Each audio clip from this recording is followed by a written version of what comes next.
worth it ba talaga or useless, or basta ito yung in-order natin sa Temu. Step by step natin siyang i-unbox and then i-install ang ating gaming chair. Ito po, yan.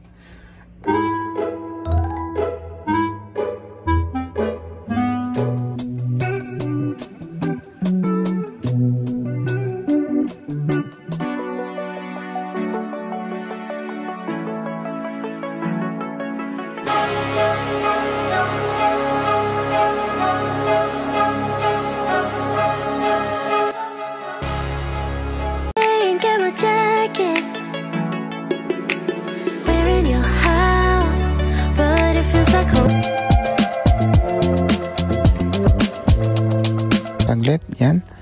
So, ito testing natin. Ayan, talagang... So, it's gonna be worth it talaga kasi nga matibay, garantisado.